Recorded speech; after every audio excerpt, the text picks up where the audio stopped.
Groovy tapping in, man. Welcome back to another vid. Yes, your boy Groovy went low cut. Yes, I have an egghead.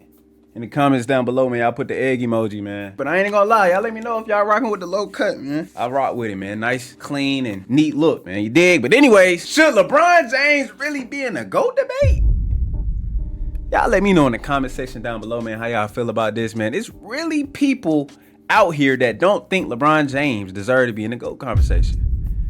And that's crazy to me. He accumulated all these stats. You know, he won multiple championships. He did leave his imprint on the game, I'm not gonna lie. You know what I'm saying? Now, with that being said, I do believe he deserves to be in the conversation. But I do also believe that there are some other people who we don't bring up as much that deserves to be brought in the conversation as well. You know what I'm saying? But all in all, we know who the GOAT is, though. And that's Michael Jeffrey Jordan. You know what I'm saying? But as y'all can see, man, I just found this video. Should LeBron James really be in the GOAT debate? I want to see what he got to say, because a lot of people don't believe this man should be in the GOAT debate. A lot of people don't think this man is even in the top 10 players of all time. You know what I'm saying, man? So we're going to see what he's talking about. Before we get into it, like the video, comment down below, man, any videos y'all want Young Groovy to react to next. And last but not least, subscribe to the channel if you new. Let's hop straight into it. LeBron James is one of the most statistically accomplished athletes in the history of professional basketball. Facts. With a career spanning 2 decades that has seen him dominate in nearly every statistical category. From his scoring prowess and passing acumen to his rebounding and defensive versatility, LeBron's numbers make an indisputable case for him as one of the greatest players of all time. Yet, when using statistics alone to crown him the greatest of all time, those same numbers can be misleading without broader context. GOAT debates are inherently subjective, obviously, shaped not only by numbers but by the intangibles, historical impact, cultural resonance, and the eras in which players competed. Here, we'll explore why LeBron's stats, while undeniably remarkable, require a closer examination and why they don't necessarily put him in the GOAT debate. Ooh. But first, if you enjoy NBA breakdowns and analysis, please subscribe to the channel. One of LeBron's most celebrated achievements is his unmatched longevity. At years old, as of right now, LeBron remains a high-impact player in the NBA, contributing heavily to his teams. Yeah. At least on one end of the floor. His ability to sustain elite production over 21 seasons has allowed him to break records for total career points, climb to the top of all-time assists and rebounds lists, and solidify his place in the stats record books. However, longevity inherently inflates cumulative statistics. While this is a testament to LeBron's durability and commitment, career totals are not necessarily reflective of peak dominance. Players like Michael Jordan or Wilt Chamberlain. I heard what he said. Let me rewind that. Reflective to LeBron's durability and commitment, career totals are not necessarily reflective of peak dominance. Career totals does not necessarily reflect peak dominance. That's what I've been trying to tell y'all, bro. Especially to all my LeBron fans out there, bro. Yes, LeBron James has all the stats. Yes, we know that, bro. He's been playing for how long? Just because LeBron James accumulated all of these stats throughout his career don't make him the greatest basketball player of all time. It don't. You can go back and look through any season and see who had the best individual season in that specific stat. You dig? So it's like, break it down and see, oh, who had the best scoring season in NBA history. Is it LeBron? No. I get it, he's the all-time leading scorer, but does that make him the best scorer of all time? No.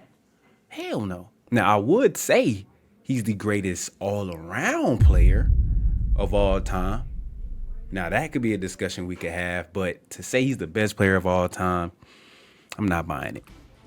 Players like Michael Jordan or Wilt Chamberlain, who retired with fewer seasons under their belts, displayed higher statistical peaks within shorter time spans. For example, Jordan led the league in scoring 10 times compared to LeBron's one scoring title. 10 times? Chamberlain averaged over 30 points and 22 rebounds per game across his career. Nobody talks about that. Which dwarfs LeBron's per game averages in both categories. Come on, man. LeBron's statistical achievements are, in part, a product of his longevity. Exactly. This is not a negative in itself, but raises the question of whether sheer totals, rather than peak dominance, should weigh more in GOAT conversations. That's a good point. LeBron James has played in an era of unprecedented offensive explosion and statistical inflation, driven by rule changes, the advent of advanced analytics, and stylistic shifts in the game. Yep. Modern basketball emphasizes pace, three-point shooting, and player-friendly rules that have facilitated offensive growth. Yep. Comparatively, in the 1980s and 1990s, defenders could hand-check, and physicality was more tolerated. Players like Jordan and Magic Johnson excelled despite more stringent defensive environments. Jordan definitely played in a tougher era. They could hand check and they could tackle people in midair and not get kicked out the game. And he still was averaging over 30. Bro, MJ different, bro. Come on. LeBron's era also introduced rule changes that penalized aggressive defenses, such as freedom of movement rules, The league is leading soft. to higher scoring games and greater opportunities for statistical accumulation. The league's average pace, possessions per game, is significantly higher now than in past eras, creating more opportunities for points, assists, and rebounds. Faster For game. example, Wilt Chamberlain and Oscar Robertson played in the high-paced 1960s, and their inflated stats are often scrutinized as a product of their era. By the same logic, LeBron's stats must also be contextualized within a modern era that favors offensive production. It do. While LeBron's raw statistics are undeniably impressive, efficiency is another crucial metric in evaluating greatness. LeBron boasts impressive shooting percentages throughout his career, particularly around the rim, where his combination of size, speed, and skill make him nearly unstoppable. However, efficiency can vary significantly depending on the context. One glaring inefficiency in LeBron's game is his free throw shooting, where he has a career percentage of around 73%, compared to other all-time greats like Michael Jordan, 83%, or Kobe Bryant, 84%. Oh my God. This is a noticeable flaw, especially for a player often tasked with closing games. While LeBron has improved his three-point shot, he remains streaky from long range. His career three-point percentage hovers around league average, 34 to 35%, lagging behind sharpshooters like Stephen Curry or even Jordan in specific seasons.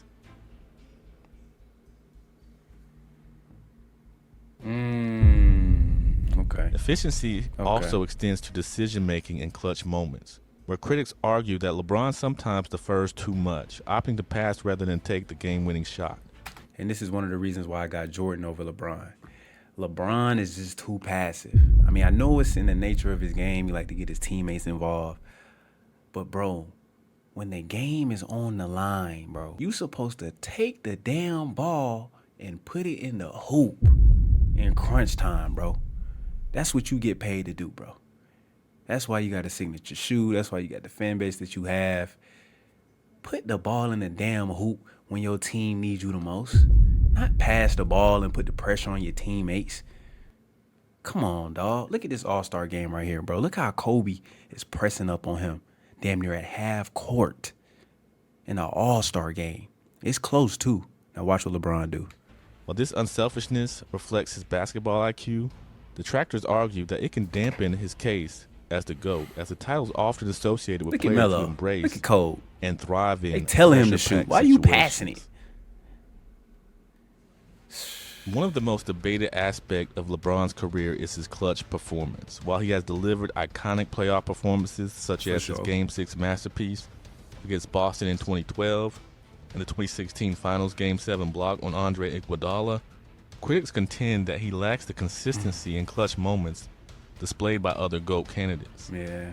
LeBron has missed game-winning shots in the playoffs or deferred to teammates in key moments, fueling a narrative that he doesn't have the killer instinct of Jordan or Kobe. Yeah, he don't. For instance, Jordan's 6 NBA Finals MVP awards and perfect 6-0 Finals record are often cited as the gold standard of clutch dominance. Yeah. LeBron's Finals record, 4-6, raises questions about his ability to deliver on the biggest stage. While reaching 10 finals is impressive, the argument often revolves around whether winning fewer championships diminishes his case. Statistically, LeBron's clutch performance, defined as the last 5 minutes of a game within 5 points, is strong. But GOAT moments are often about narrative and perception. Moments like Jordan's flu game or his iconic game-winning shot against the last Utah Jazz shot. in 1998 carry an emotional resonance that transcends numbers. Come on, man. And that's another thing too, bro. Jordan just have moments, bro. He has GOAT moments. He has a lot of iconic moments. You dig? But with LeBron, I mean, LeBron has some moments in his career, don't get me wrong, but we talking about Jordan though, bro. You know how many moments Jordan have in his career? Of him hitting a game winner, of him dunking on somebody, of him breaking somebody's ankles. Like, come on, bro. Just so many stories with Michael Jordan, bro. Like, come on, dog. Him and Kobe, iconic moments. Championships are one of the most heavily weighted criteria in GOAT discussions, For sure. especially for me. And this is an area where LeBron's numbers can be misleading. His finals appearances, 10, are remarkable, but his record, 4-6, invites scrutiny when compared to other greats. Jordan's 6-0 finals record with 6 finals MVPs is often cited as the benchmark of championship success. I know that's not the most. Bill Russell's 11 championships in 13 seasons remain unparalleled. Yeah. Though That don't critics count, though. argue they came in a smaller, less competitive Yeah, league. that don't count. Say what you want. LeBron's finals losses are sometimes attributed to weaker supporting casts. Of course, 2007 against the Spurs, 2015 without Kyrie and Kevin Love. But he has also faced criticism for underperforming in certain series. Yeah. We all know which one. Mav series. While his 4 championships are a testament to his greatness, the losses complicate the narrative, especially when GOAT debates often focus on winning at the highest level. Facts. And that should always be your number one criteria in this Exactly. type of debate. In his prime, LeBron James, one of the most versatile defenders in NBA history, capable of guarding all 5 positions. And when I say capable, I do not mean that he was a lockdown defender Capable. at each position. That's a good word. With his size and lateral movement, in reality, he could guard most positions or all positions. Could he guard them well? That's a whole different discussion, and we'll make that at some point down the line. However, as his career has progressed, his defensive impact has definitely waned. Yeah. Advanced metrics like defensive box plus minus show a decline in LeBron's defensive contributions in recent years, where it seems like he conserves energy And look at that. just to play offense. Now, I have noticed that too. Obviously, LeBron James is, 40 years old. But, like, the past couple seasons, bro, LeBron don't play no type of D. He don't play no defense at all. I don't know what happened to the old Bron. Obviously, he probably just got older and is, he can't move, or I don't know what it is. But that's why I don't even have him winning another championship. You feel me? Because him trying to guard these young wings coming into the league, I'm talking about they stretching the floor, they can shoot it from deep, and they can poke on you too. And if you've been watching some of the clips and watching LeBron for the last few seasons, he's been taking a lot of plays off. Compared to players like Jordan, who won a Defensive Player of the Year and was consistently a lockdown defender, or Kobe, who made 12 all-defensive teams, LeBron's defensive resume is slightly less impressive. That's another reason why I got LBJ underneath Jordan and Cole. Just the defense aspect. Obviously, like he said, Bron in his prime, he was capable of guarding 1 through 5. We know that. But come on, bro. Look at the defensive accolades that Kobe and Jordan put up. Them boys was committed to playing defense on a night in and night out basis. We've covered on this channel. Two-way dominance is a critical factor in GOAT debates. And while LeBron's defensive decline is understandable given his age and workload, it complicates his case as the greatest all-around player. Looks bad. And I know there are people out there saying, oh, well, what about Wizards Jordan? Hold on. Defensive win shares. Ooh. Okay. So Jordan played better defense later on in his career than LeBron did. That's crazy. Case closed. Wow. Ultimately, the GOAT debate is inherently subjective, shaped by personal biases, generational preferences, It is. and the criteria individuals prioritize. LeBron's stats are undeniably remarkable, but they represent only one piece of the puzzle. When contextualized within the broader framework of basketball history, other factors, such as dominance, intangibles, and cultural impact, complicate the narrative. Let's stick with dominance before we get out of here. Shouldn't the GOAT or greatest player have accumulated a solid block of dominance through their peak years. I mean, Bill Russell had the 60s. Wilt and Kareem, I guess, had the 70s, and this might be why both Wilt and Kareem take a hit on their GOAT status due to never really dominating a decade as far as winning. But this is a conversation for another time. Bird and Magic obviously dominated the 80s. Right. Jordan had the 90s. Duncan and Kobe had the 2000s. And LeBron had the 2010s. Mixed with Curry, Or did he? KD. Since the GOAT debate always And other filters down athletes. to Michael Jordan and LeBron James, really and truthfully, how dominant were they once they reached the pinnacle, which is the NBA Finals? Michael Jordan through the 90s won 6 championships, as we know, and lost none. During that 10-year span, 4 teams won championships. Of course, the Bulls, the Pistons, the Rockets, and the Spurs. So during Mike's peak run, 3 other teams ate on his watch. But Mike didn't play in 94 or 99 due to retirement. And if you say he quit, please see yourself out of this video. I won't give Mike a pass for not playing a whole season in 95. So in reality, 2 teams ate on Mike's watch. Yeah, 2. So Isaiah Thomas and Hakeem Olajuwon was able to hug that trophy while Jordan went home empty-handed. That's a good point, too, in this whole GOAT debate. When Jordan was at his peak, only 2 teams took home championships. But in LeBron's era, everybody get a piece of the pie. Kawhi, Curry, KD, Giannis, Jokic, Jason Tatum, etc., etc. That's a pretty dominant decade. Great run, but the outcome was inevitable at that time. 4 and 6. Now for LeBron, I won't penalize him for 2007. So 2010s, when LeBron started his championship run, saw 6 different champions. So 5 teams ate during LeBron's watch. The Los Angeles Lakers, Dallas Mavericks, San Antonio Spurs, Golden State Warriors, and Toronto Raptors. Yeah. Kobe Bryant, Dirk Nowitzki, Tim Duncan, Stephen Curry, Kevin Durant, and Kawhi Leonard all had some good eating during LeBron's peak, which means the old guard were able to take one home and the new guard was able to start their legacies, all while LeBron watched empty-handed. So you can spin it and talk about how one went to 8 straight NBA Finals, impressive, but only took 3 trophies home throughout a 10-year span. Or you can say how another guy won 6, three-peating twice while winning them in a 10-year span. For 2 of those years, he didn't even play. That's crazy, bro. I think we can see how numbers can skew the reality of history when it comes to these greats. LeBron James' stats are a testament to his extraordinary talent, longevity, and versatility. However, numbers alone cannot fully capture what makes a player the GOAT. Factors such as peak dominance, era-specific challenges, efficiency, clutch performance, championships, and cultural impact all play a role in shaping the debate. I While agree. LeBron has a case, his numbers must be analyzed in context, and they alone cannot, let me repeat that, they alone cannot definitively put him in the GOAT greatest. debate. Right. Because as we know, that debate has been over for over 20 years. But that's just me. Facts. I'm sure some will come with pitchforks. Nowhere in here do I say LeBron James is a bad player. He's not. Nowhere in here do I say he isn't one of the greats. He However, I do point out that just throwing out numbers doesn't and can't tell the full story.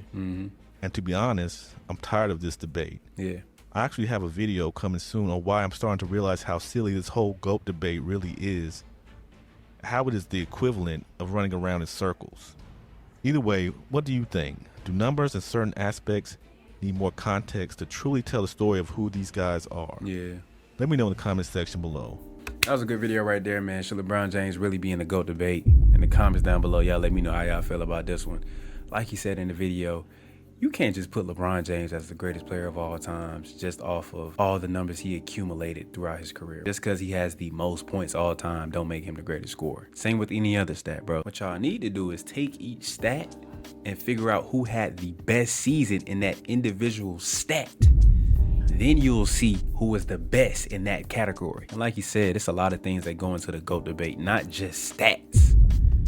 You know what I'm saying? Culture, impact, peak dominance, skill, eye test. What era had the advantage? Who was more efficient? Who had the best moments? All of this goes into the GOAT debate. Like he said in the video, man, LeBron James is not a bad player. I do believe he's one of the greatest of all time.